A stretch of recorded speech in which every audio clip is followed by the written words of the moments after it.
Сайн байцгаана уу хүмүүдээ. Та бүхэндээ энэ өдрийн мэндийг хүргэе. Монгол Улсын их сургуулийн багш Инх Жаргал байна. Өнөөдрийн хичээлээр та бүхэндээ монгол хэлний зөвлөмж хичээлээ хүргэнэ. За, эсэлтийн ерөнхий шалгалтын монгол хэлний хичээл дээр зөв бичих дүрмтэй холбоотой сүүлийн 3 жилд дараах чиглэлийн асуулт даалгаврууд ирсэн байна. 2023 онд утга ялгах үгийг бичих, хатуугийн тэмдэг зөөлний тэмдгийн дүрмтэй холбоотой үгийг зөв бичих, за бүтээврийн нийлцгийг зөв бичихтэй холбоотой асуулт даалгавар ирсэн байна. 2024 онд бүтээврийн нийлцгийг бичих, гадаад үгийг бичих, утга ялгах үгийг бичих, цэг цэглэлийн дүрмтэй холбоотой асуулт даалгаврууд ирсэн байна. За 2025 онд бүтээврийн нийлцгийг мөн бичих, за зөөлний тэмдэг солигдох, үл солигдохтой холбоотой асуулт даалгаврууд ирсэн байна. За ингээд сүүлийн 3 жилийг авч үзвэл бүтээврийн нийлцгийг зөв бичихтэй холбоотой асуулт даалгаврууд нэлээд давтамжтай орж ирсэн байгаа та бүхэн харж байна. За мөн бүтээврийн нийлцгийг зөв бичих нь өөрийнхөө санааг бичгээр илэрхийлэх, зохион найруулж бичихэд бас их чухал ийм чадвар байдаг учраас өнөөдрийн хичээлээ бүтээврийн нийлцгийг хэрхэн зөв бичих вэ гэсэн сэдвээр хүргэх гэж байна. За бүгдээрээ асуулт даалгавар руу оръё. 2023 оны А хувилбарын 1-р хэсгийн 23 дугаар даалгавар. Цэгийн оронд утга тохирох үгсийг сонгоорой. За дараах өгүүлбэрт байгаа цэгийн оронд байгаа 2 үгийг бид сонгох нь байна. За тэгвэл энэ үгсийг хэрхэн яаж сонгох вэ? Хэрхэн яаж зөв бичих вэ гэдэг алхамчилсан зөвлөмж рүүгээ оръё. За хамгийн эхлээд бид нар үзэл гэсэн үгэн дээр ямар үг байх вэ гэдгээ эхлээд сонгоно гэсэн үг. За тэгэхээр монгол хэлний өгүүлбэрийн бүтцээр бол үзэл гэсэн энэ дээр жинхэнээр байгаа учраас ойролцоо утгатай бид нар жинхэнэ нэрийг сонгох нь зөв гэсэн. Ингээд дараа нь болохоор дагах ёстой гэсэн дүрмийг гэхлээр өгүүлбэрийн төгсгөлд мэдээж үйл үг байх ёстой. За тэгэхээр үзэл баримтлал гэсэн жинхэнэ нэрээ сонгоод гэсэн дүрмийг баримтлалаа гэсэн үйл үгээ сонгох нь байна. За тэгвэл хоёр үгийнхаа үндсийг ингээд олдсон тохиолдолд энэ үгээ бид нар үгийн утгад хэсгээр нь бүтцээр нь задлана гэсэн. За тэгвэл үзэл баримтлалаа гэсэн үг маань одоо хэрхэн яаж утгад хэсгээр задрах вэ гэхлээр барь, баримт, баримтал, баримтлал, баримтлалаа гэсэн энэ бүтцээр задарч байна. За тэгвэл хамгийн ихэнд барь гэсэн зөөний тэмдгээр төгссөн үгэн дээр эмт гэсэн гэвлэгчээр хэлсэн залгуур залгахад баримт гэсэн үг үүсэж байгаа. За энэ яагаад зөөлний тэмдэг болж байгаа вэ гэхлээр бид нар зөөлний тэмдэг солигдох дүрмээ эргэж санана. Зөөлний тэмдэг солигдох дүрмээр зөөлний тэмдгийн дараа эгшигт гэвлэгч орвол зөөлний тэмдгийг сольж и болгоно гэсэн байгаа. За жишээлх юм бол морь гэсэн үг байла. Моринд соливол, яр, яриг, сах, сахилаа, тахин гэх мэтчлэн зөөлний тэмдгээр төгссөн үгэн дээр эгшигт гэвлэгчээр хэлсэн залгуур залгаж байгаа учраас зөөлний тэмдгийг и болгож байна. За энэ дүрмээр баримт гэсэн үг үүсэж байна. За дараа нь баримт гэсэн гэвлэгчээр төгссөн үгэн дээр үйл үг бүтээх ил дагаврыг залгаж байна. Баримтал гэсэн үйл үг үүсэж байна. За тэгвэл энэ бүтцийг хэрхэн яаж бичих вэ гэхлээр бид нар үйл үг бүтээх ил дагаврын дүрмээ эргэн санана гэсэн үг. За үйл үг бүтээх ил дагаврын дүрм дээр заримдаг гэвлэгчээр төгссөн үгэн дээр ил дагаврыг залгахдаа зохих балархай гişгийг өмнө нь авна гэсэн дүрм байгаа. Энэ дүрмээр баримт гээд энэ заримдаг гэвлэгч учраас заримдаг гэвлэгчдэр ил дагаврыг залгахдаа энэ ил дагаврын өмнө гişгээ бол өмнө авч яана гэсэн үг. За жишээлх юм бол дансал, хагасл, борцол, бутал гэх мэтчлэн. За баримтал гэсэн үйл үгэн дээр баримтлал гэсэн нэр үг одоо бүтэж байна. За тэгвэл энэ гэвлэгчээр төгссөн үгэн дээр гэвлэгчээр хэлсэн залгуур залгахад өмнө нь эгшиг жииргэлж байгаа. За энэ яагаад эгшиг жииргэлж байгаа гэхээр эгшигт гэвлэгчийн дүрм энэ дээр бид нар эргэж санах ёстой. Эгшигт гэвлэгчийн дүрм дээр эгшигт гэвлэгч өмнөө юм уу хойноо заавал эгшигтэй бичигдэх ёстой учраас энэ ил эгшигт гэвлэгчдэр а гэсэн балархай гişгийг жииргэлж өгч байна.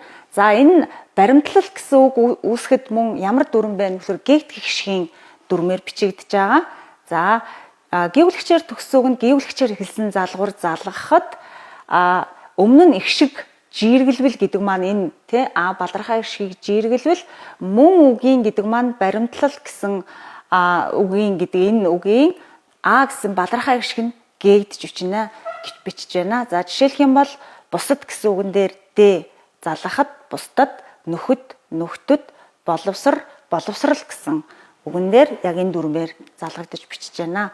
За баримтлал гэсэн гэвлэгчээр төгссөн үгэн дээр урт ихшгээр эхэлсэн залгуур залгахад шууд залгаж бичиж байгаа баримтлалаа. За энэ дээр бол ямар нэгэн ихшиг жиргэлэхгүй, гээгдэхгүй. За энэ ямар дүрмээр ингэж бичигдэж байгаа вэ гэхэлэр ихшигт гэвлэгчийн дүрм байгаа.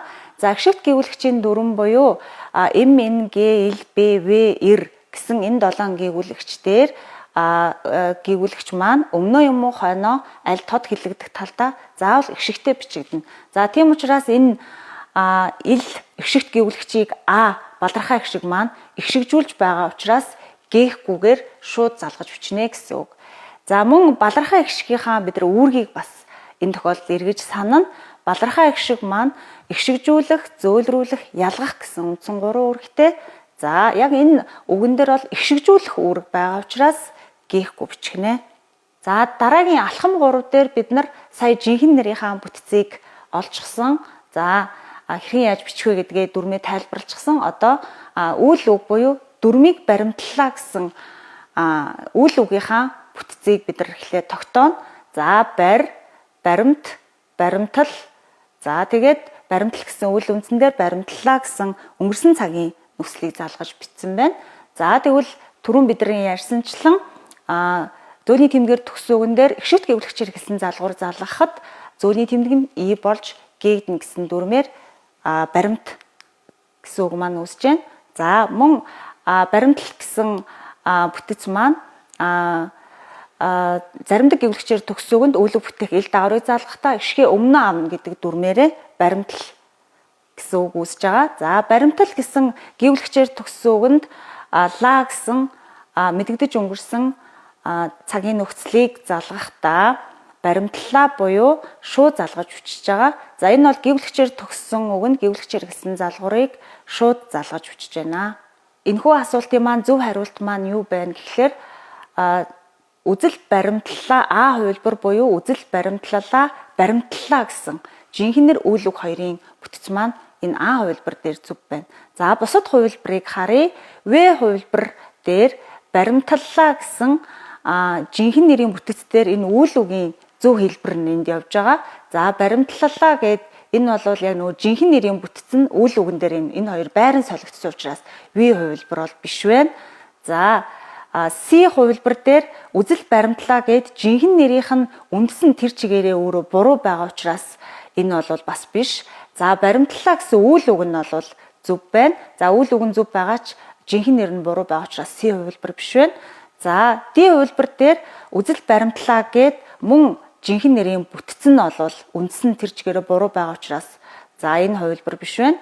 За баримтлалаа гэд мөн үйл үгийнх нь бүтц нь бол бас буруу байна. За тэгэхээр энэ хоёр үг бол хоёулаа буруу байна гэсэн үг. За E хувилбар дээр баримтлалаа гэдэг жинхэнэ нэр нь зөв хэдий ч үйл үг нь буруу бичигдсэн байгаа учраас энэ E хувилбар биш байна. За 2024 оны хувилбарын 1-р хэсгийн 21-р даалгаврыг харцгаая. Бүтээврийн нийлцгийг зөв холбон бичсэн хэсгийг олоорой. Ишиг түргэлбэл тэнгэр мухаарна гэж эмээ өгүүлнэ. Өвөө маань эргэн тойрныг дурандна. Цай дарагтал буцалж байхад айлчин ирсэнд ээж баярлна гэсэн өгүүлбэрт байгаа түргэлбэл тойрныг буцалж гэсэн 3 үгийн үгэнд орсон бүтээврийн нийлцүүдийг зөв бичсэн хувилбаруудыг бид нэр олох юм байна. За хамгийн ихний үг түргэлбэл гэсэн үг байгаа. Түргэлбэл гэсэн үгийг түргэлбэл гэж бичих үү, түргэлбэл гэж бичих үү гэдэг эргэлзээ төрж байна. За энэ үед бид нар яах вэ гэхлээр БВ үсгийг ялгаж бичих дүрмээ эргэж санана гэсэн үг. За БВ үсгийг ялгаж бичих дүрм дээр Б үсгийг ихэвчлэн үгийн эхэнд бичнэ. Жишээ нь бодлого, баатар, бороо гэсэн үгэн дээр одоо хамгийн ихэнд орсон байна. За үгийн дунд Б үсгийг орохдоо Л, М, Н, В гэсэн 4 үсгийн дараа Б үсэг орно. За жишээлх юм бол хэлбэр, бамбар, авбал гэсэн үгэнд орсон байна. За В үсэг бол ихэвчлэн үгийн дунд олон адагт орно. Цөөн тохиолдолд үгийн эхэнд ордог. За жишээлх юм бол ваадан, вандан, ваар гэсэн үгэнд бол үгийн эхэнд орсон байна.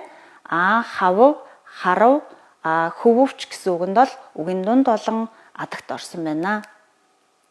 За энэ дээр энэ БВ үсгийг ялгаж бичих дүрмэн дээр одоо өнөөдрийн бидний энэ тургилбал гэж бичих үү гэж байгаа энэ эргэлзээтэй байгаа үгэн дээр тодруулга хийвэл болзон холбохын вал бал нөхцөлийг бичихтэй энэ дүрмийг баримталж бичнэ. Өөрөөр хэлэх юм бол элемент В гэвлэгчээр төгссөн үгэнд бал хувилбарыг залгаж бичнэ. Жишээлх юм бол явбал, хэлбэл, өөрчилбөл, хавбал гэх мэтчлэн.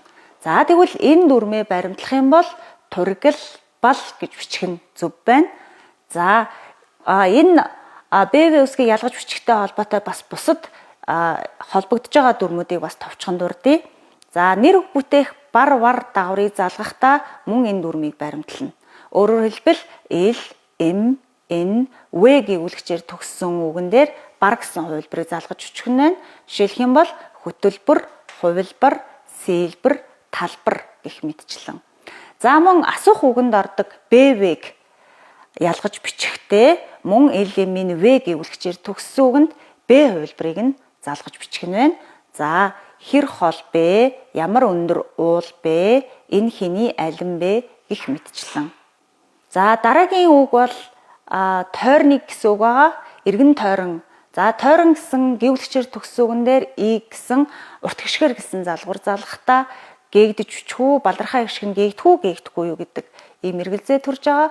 За энэ тохиолдолд бид нар яах вэ гэхээр гээгдэх гიშгийн нэгдүгээр тохиолдол буюу гэвлэгчээр төгссөн үгэнд урт гიშгээр гэсэн залгуур залгахад төгсгөлийн гэвлэгчийн өмнөх балархаа гიშг гээгднэ гэдэг дүрмээр энэ тойрныг гэдэг энэ балархаа О гიშг бол гээгж бичнэ. За энэ бол мөн балархаа гიშгийн үүрэгтэй холбоотой тий. За тойрон гэсэн үгэн дээр энэ О балархаа гიშг бол урт гიშгэр гэсэн залгуур залгахад энэ О балархаа гიშг шаардлагагүй учраас гээгдэж байгаа гэсэн үг. За энэтэй холбоотой мөн олон, олноос, өдөр, өдрийн, намар, намраас гэх мэтчлэн үгсийг дурдж болно. За дараа нь буцалж гэсэн үйл үгийг бичих байгаа. За энэ дээр эхний одоо бүтээврийн нийлц буюу буц гэсэн гэвлэгчээр төгссөн үгэн дээр буцал гэсэн үйл үг бүтээх ил дагаврыг залгахдаа за түрүүн бид нар ярьсан те үйл үг бүтээх ил дагаврын дүрмээр энэ өөрөө заримдаг гэвлэгчээр төгсөж байгаа учраас заримдаг гэвлэгчээр төгссөн үгэнд үйл үг бүтээх ил дагаврыг залгахдаа ихшгээ өмнө аавна гэдэг дүрмээрээ буцал гэж бичих нь байна. За үүнтэй адилхан дансал, хагасал, борцол, бутал. За хэрвээ ишигт гэвлэгчээр төгссөн байх юм бол үйл үг бүтээх ил дагаврыг залгахдаа ихшгээ ардаавна. Жишээлх юм бол ажил, бөгөл, нэрэл, төлөвл, амал, тугал, сумал гэх мэтчлэн. За зөөлний тэмдгээр төгссөн үгэнд үйл үг бүтээх ил дагаврыг залгахдаа зөөлний тэмдгийг И болгож ил дагаврыг шууд залгана. Цох, цохил, барь, барил, хань, ханил гэх мэтчлэн. За ихшгээр төгссөн үг байх юм бол үйл үг бүтээх ил дагаврыг мөн шууд залгаж бичнэ. Тоо, тоол, цай, цайл, дуу, дуул гэх мэтчлэн. За дараагийн үг нь буцал гэсэн үйл үндсэн дээр буцалж гэсэн зэрэгцүүлэн холбохын Ж, Ч нөхцөлийг залгаж бичих дүрмтэй холбогдож байгаа. За буцалж гэдэг бид нар үйл үг бүтээх ил дагаврын дүрмээрээ зөв энэ буцал гэдэг үндсээ зөв гаргачих юм бол Ж-г бол шууд залгаж бичнэ. Өөрөөр хэлэх юм бол ихшигт гэвлэгчээр төгссөн үгэнд ихэвчлэн Ж нөхцөлийг залгаж бичнэ гэдэг дүрмээрээ буцалж гэж бичих нь байна. За үүнтэй адилхан олж, нэмж, хөвж, дуулж, хамж, буталж гэх мэт үгсийг дурдж болно. За мөн Ж нөхцөлийг залгаж бичих хоёр дахь тохиолдол нь юу байна вэ гэхээр богино ихшигтэй нэг үетэй эр гэвлэгчээр төгссөн үгэнд их төлөв Ж нөхцөлийг залгаж бичнэ. Жишээ нь харж, түрж, ирж, үрж, олж гэх мэтчлэн үгэнд тохиолдож байна. За заримдаг гэвлэгчээр төгссөн үгэнд Ж нөхцөлийг залгаж бичнэ. За тэгэхдээ бас дараах бусад дүрмүүдтэй холбогдож байгааг та бүхэн тайлбарлая. За заримдаг гэвлэгчийн дараа заримдаг гэвлэгч ихшигтэй бичигдэнэ гэсэн дүрмийг баримтлаад төгсгөлийн заримдаг гэвлэгчийн өмнө ихшиг бичнэ. За жишээлх юм бол бод гэсэн заримдаг гэвлэгчээр төгссөн үгэнд Ж нөхцөлийг залгахдаа бодож гээд О ихшиг жииргэлж байна гэсэн үг. За ингээд татаж, дуусаж, сууршиж, нисэж, хүсэж гэх мэтчлэн бичих нь байна. За энэ дээр бол манай хүүхдүүдийн бас нэг алддаг үг бол энэ нисч хүсч гэдэг үгийг эсийн араас шууд чээг залгаж хүчээд байдаг их шиггүйгээр. За тэгэхээр нисч хүсч гэсэн үгс маань заримдаг гэвлэгчээр төгсөн учраас Ж нөхцөлийг залгахдаа ихшигтэй өмнө нь ихшиг бичнэ гэдэг дүрмээрээ нисэж хүсэж гэж бичнэ гэдгийг та бүхэн сайн анзаарсан баг. За дараагийн нэг холбогдож байгаа дүрм нь үгийн дунд жэчш гэвлэгчийн дараа ихшиг бичих шаардлага гарвал зөвхөн ихшиг бичнэ гэдэг дүрм байгаа. За энэ дүрмээр хожиж, тогш, тогшиж, ууршиж, чичиж гэсэн үгсийг бичих нь байна. За тэгэхээр хожиж гэж бичих юм бол энэ Ж-ийн ард И их шиг бичих нь байна, тийм үү? Хожиж гэж О их шиг бичихгүй байх нэ. За мөн дараагийн нэг холбогдож байгаа дүрм нь зөөлрсөн заримдаг гэвлэгчийн дараа заримдаг гэвлэгч орох юм бол зөөлний тэмдгийг И болгоно гэсэн дүрм байгаа. За жишээлх юм бол тахиж, дахиж, захиж гэсэн үгсэд зөөлний тэмдгийг И болгож бичнэ гэсэн үг байна. За мөн дараагийн нэг холбогдож байгаа дүрм нь ихшгээр төгссөн үгэнд Ж нөхцөлийг шууд залгаж бичнэ. Жишээлх юм бол хааж, нээж, бууж, хүлээж, санаж, ханхааж гэх мэтчлэн. За ихшгээр төгсөхдөө энэ дээр бол урт ихшигтэй үгч орох нь байна. За богино ихшигтэй үгч орох нь байна. За ханхааж гэсэн хос ихшигтэй үг бас орох нь байна. За энэ Ж нөхцөлийг залгаж бичихтэй холбоотой бас манай хүүхдүүдийн нэлээд алдаж бичдэг нэг юм үгс байгаа. За энэ бол энэ дүрмийн гажилтанд ордог. За богино ихшигтэй нэг үетэй. За тэгээ эрг ивүүлэгчээр төгссөн үгэнд гол төлөв Ж нөхцөлийг залгаж бичнэ гэсэн дүрмийн төрөнд дурдсан. Гэсэн хэдий боловч авч, өгч, хүрч, гарч, сурч гэсэн цөөн хэдэн үгсэд Ч нөхцөлийг залгаж бичдэг ийм дүрмийн гажилт байгаа гэдгийг бас та бүхэн сайн анхаарах хэрэгтэй.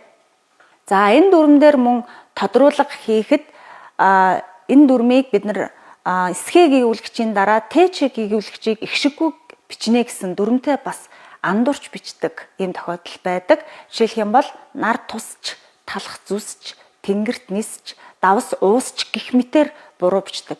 За тэгэхээр энэ нь бол яах вэ гэхээр тусаж, зүсэж, нисэж, за уусаж гээд ихшиг жиргэлж бичнэ заримдаг гэвлэгчийн дүрмийн дагуу арын заримдаг нь заавал ихшигтэй бичигдэх ёстой гэдэг дүрмээрээ ихшиг бичих ёстой.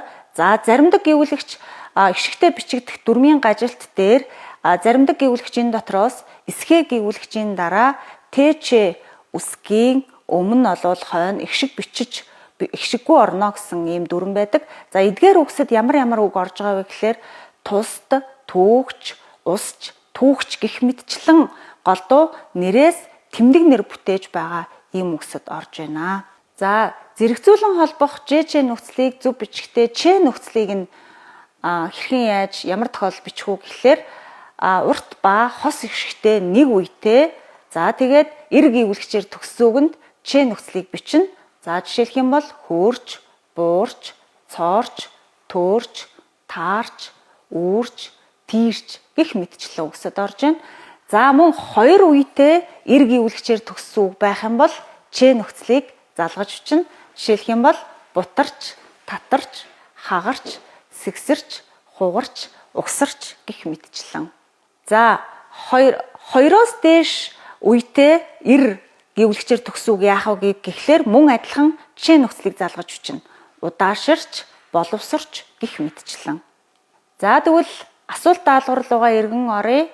За тэгвэл өнөөдрийн энэ 24 оны А хувилбарын 1-р хэсгийн 21-р даалгавар дээр зөв хувилбар нь аливаа гэхлээр С хувилбар байж байна. Түрүүн бид нар ярьсан тургил бол гэж үчнэ тойрныг гэдэг дээр балархаа их шиг шаардлага болж байгаа учраас гээгдэн буцалж за үл өвтөх ил дагаврыг залгахдаа ишгээ өмнө аваад Ж нөхцөлийг шууд залгаж ишгт гэвлэгчээр төгссөн учраас шууд залгаж бичнэ гэсэн дүрм байна. За бусад хувилбарыг эргэн харъя.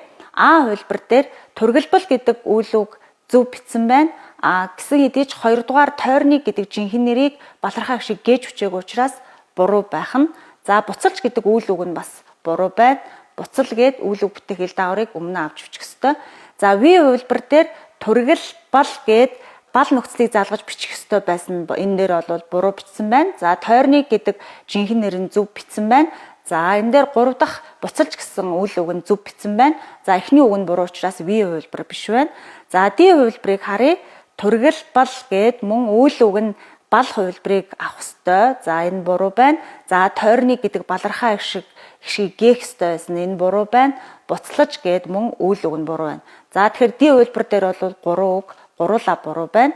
За E хувилбарыг харъя. Тургилбал гэсэн үйл үгийг зөв бичсэн байна. Тойрны гэдэг жинхэнэ нэрийг зөв бичсэн байна. Буцалж гэсэн үйл үгийг буруу бичсэн байгаа учраас E хувилбар биш байх нэ. За ингээ 2025 оны D хувилбарын 1-р хэсгийн 20-р даалгаврыг харцгаая. Сайхан газар аялснаа дурсчаар ахаад очмоор санагдах юм. Өгүүлбэрдэх бүтээврийн нийлцгийг зөв бичсэн нь аль вэ гэсэн байна. За энэ дээр аялснаа дурсчаар гэсэн 2 үгийг бид нэр зөв бичсэн хувилбарыг олох юм байна. За алхам 1 дээр аялснаа гэсэн үг байгаа. За хамгийн эхлээд аялсан гэсэн гэвлэгчээр төгссөн үгэн дээр гэвлэгчээр гэсэн залгуур залгахад шууд залгаж бичиж байна. За дараа нь аялснаа гэд гэвлэгчээр төгссөн үгэн дээр урт гişгэр гэсэн залгуур залгахад балархаа шиг гээгдэхгүй юу гэдэг эргэлзээ төрж байгаа. За энэ тохиолдолд бид нар яах вэ гэхээр гээгдэх хишгийн дүрмийн дагуу гэвлэгчээр төгссөн үгэнд урт гişгэр гэсэн залгуур залгахад уг үгийн төгсгөлийн гэвлэгчийн өмнөх балархаа хишгийг гээж бичнэ гэдэг дүрмээрээ аялснаа гэж бичих нь бол зөв. За яагаад вэ гэхээр энэ балархаа хишиг бол аялсан гэдэг үгэнд байхдаа энэ гэсэн эгшигт гэвлэгчийг эгшигжүүлж ирсэн. За харин ард талд нь аялснаа гээд урт гişгэр гэсэн залгуур залгаад энэ эгшигт гэвлэгчийн ард эгшигтэй болсон учраас балархаа гişиг шаардлагагүй болж гээгдэж байна гэсэн үг. За дараагийн үг дурсчаар гэсэн үг байгаа. За дурсчих гэсэн хэлбэр дээр дурс гэсэн гэвлэгчээр төгссөн үг нь гэвлэгчээр гэсэн залгуур залгахад шууд залгаж өчөж байна. За харин дурсчаар гэсгээд гэвлэгчээр төгссөн үгэн дээр урт гişгэр гэсэн залгуур залгахад балархаа гişгийг гээхгүй юу гээх үү гэдэг эргэлзээ төрж байна.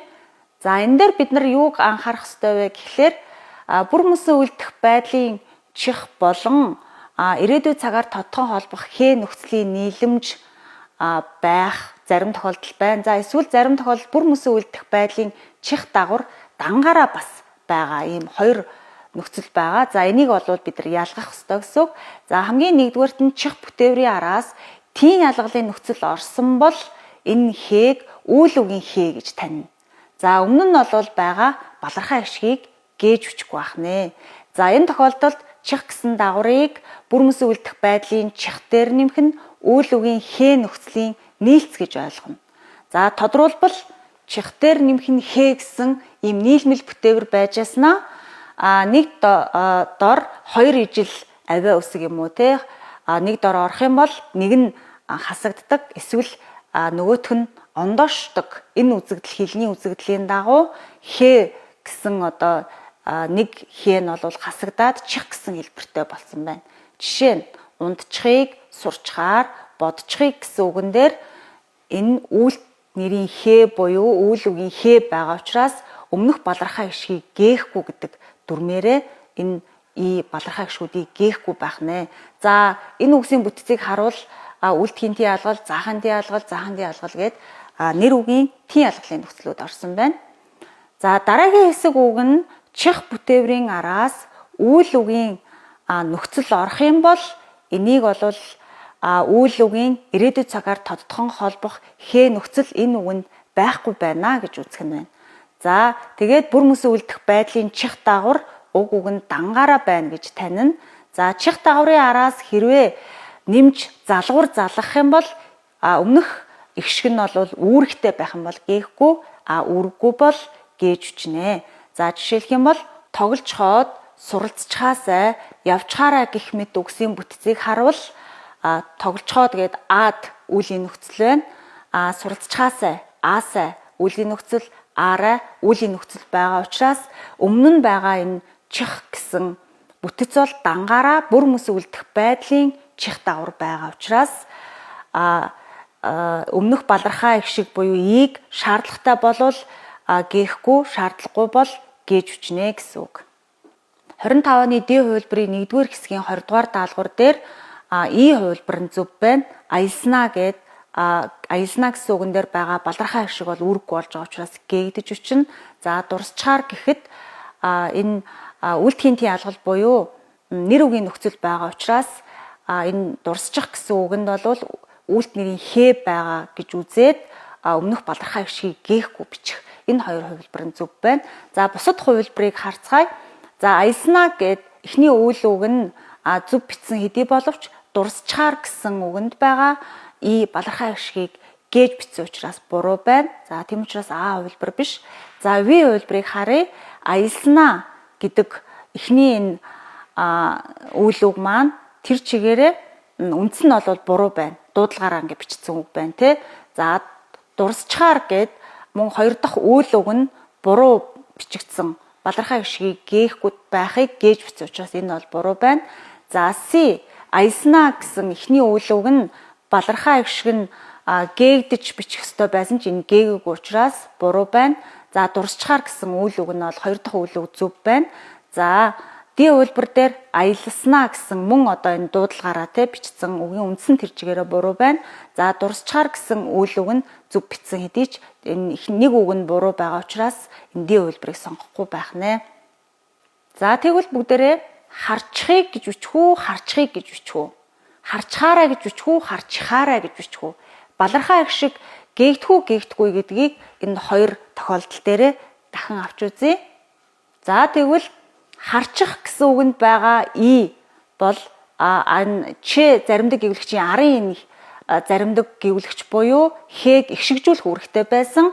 Гэсэн хэдий боловч гэвлэгчээр төгсөгөнд урт ихшгээр гэсэн залгуур залгахад энэ Хээ заримдаг гэвлэгчийн ард ихшигтэй болсон учраас И балархаа их шиг гээгдэхэр юм шиг харагдаж байгаа боловч бид нар энэ дээр нөгөө үйл үгийн Хээ гэж таньж байгаа тий ард нь тийм ялгалын нөхцөл орсон учраас өмнөх балархаа их шигийг гээхгүйгээр харчихыг гэж энэ хувилбараар нь бичих хэрэгтэй байх нэ. За дараагийн харчхаараа гэсэн үгэн дээр харчхаараа гэсэн үгэн дээр мөн одоо гэвлэгчээр төгсөгөнд урт ихшгээр гэсэн залгуур залгахад И балархаа их шиг дараас нь заримдаг гэвлэгч буюу энэ Хээ заримдаг гэвлэгчийг ихшигжүүлжсэн боловч ард нь урт ихшгээр гэсэн залгуур залгахад энэ И балархаа их шиг шаардлагагүй болж байгаа. Шаардлагагүй болоод харчхаараа гэж бичнэ. За ингээд И ихшгийг гээж бичнэ гэсэн үг байна. За ингээд бүтээврийн нийлцгийг зөв бичснээ бид нар хэрхэн шалгах вэ гэхлээр хамгийн нэгдүгээр бүтээврүүдийн эхлэл төгсгөл буюу бүтцийг сайтар ажиглах ёстой байх нь. За жишээлх юм бол гэвлэгчээр ихшиг гэвлэгчээр төгссөн үгэн дээр ихшиг гэвлэгчээр гэсэн залгуур залгаж байна те. За тийм учраас өмнө нь ихшиг жиргэлнэ гэдэг дүрмээрээ суралц. За тэгэнгүүт заримдаг гэвлэгчээр төгссөн үгэн дээр заримдаг гэвлэгчээр гэсэн залгуур залгаж байгаа учраас шууд залгаж байгаа. Дараас нь заримдгийн арын Аа болвол эс заримдаг гэвлэгч болон энэ ихшигт гэвлэгчийг ихшигжүүлж байна. За мөн хоёр дахь анхаарах юм бол ихшигт гэвлэгч болон заримдаг гэвлэгчийн дүрмээ сайтар санана. Ихшигт гэвлэгч бол өмнөө юм уу хойноо заавал ихшигтэй бичигдэнэ гэдэг дүрм болоод за заримдаг гэвлэгч бол заримдаа ихшигтэй, заримдаа ихшиггүй бичигдэнэ. За харин дараас нь заримдаг буюу хоёрдугаар заримдаг гэвлэгч нь заавал ихшигтэй бичигдэх ёстой. За мөн балархаа ихшгийн үүргийг тодорхойлно. За суралцсан гэсэн үгэнд байгаа энэ А балархаа ихшиг болвол энэ гэсэн ихшигт гэвлэгч болон эс гэсэн заримдаг гэвлэгчийг ихшигжүүлжсэн бол за ардаа бол И гэсэн урт ихшгээр гэсэн залгуур залгахад энэ ихшигт гэвлэгч хэдийгээр ихшигтэй болсон боловч энэ хоёрдугаар заримдаг гэвлэгч буюу эс ихшиг шаардлагатай байгаа учраас суралцны гэдгийг гээж бичихгүй байх нэ. За дараагийн нэг анхаарах зүйл бол нэг үгэнд залгуур залгахдаа нэгэнтээ гээж бичсэн ихшгийг сэргээж бичихгүй.